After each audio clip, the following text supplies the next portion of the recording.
Hi friends, welcome to cine family. TV serial actors Mukesh Gowda and Raksha Gowda వీరిద్దరు తెలుగులో గుప్పెడంత మనసు సీరియల్లో హీరోయిన్ రిషి వసుధర క్యారెక్టర్లో చాలా అద్భుతంగా నటిస్తూ బెస్ట్ జోడీగా రొమాంటిక్ కపుల్ అవార్డును కూడా ప్రతి ఇయర్ అందుకుంటూ మంచి సక్సెస్ను అందుకుంటున్నారు. రిషి వసుధర సీరియల్లోనే కాకుండా కన్నడ మూవీస్లోను అండ్ అలాగే తెలుగు మూవీస్ సిరీస్లో నటిస్తూ బిజీగా లైఫ్ని ఎంజాయ్ చేస్తున్నారు. వీరిద్దరు రిషి వసుధర కూడా కొన్ని యాడ్ షూట్లలో కూడా పాల్గొంటూ మంచి సక్సెస్ను అందుకుంటున్నారు.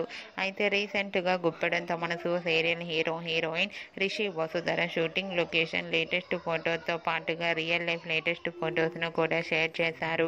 ఆ ఫొటోస్లో ఇద్దరు చాలా అందంగా సరదాగా చూడముచ్చటైన జంటగా కనిపించారు. ఆ ఫొటోస్ చూసిన వారంతా బ్యూటిఫుల్ అండ్ లవ్లీ పేర్ అంటూ కామెంట్స్ పెడుతున్నారు. మీకు కూడా Rishi Vasudhara shooting location latest photos మీకు నచ్చినట్లయితే మీ అభిప్రాయాన్ని మీ కామెంట్ రూపంలో తెలియజేస్తూ లైక్ చేయండి, షేర్ చేయండి. మరిన్ని ఇంట్రెస్టింగ్ అండ్ లేటెస్ట్ అప్డేట్స్ కోసం మా సినీ ఫ్యామిలీ 2 ఛానల్ని సబ్స్క్రైబ్ చేసుకోండి.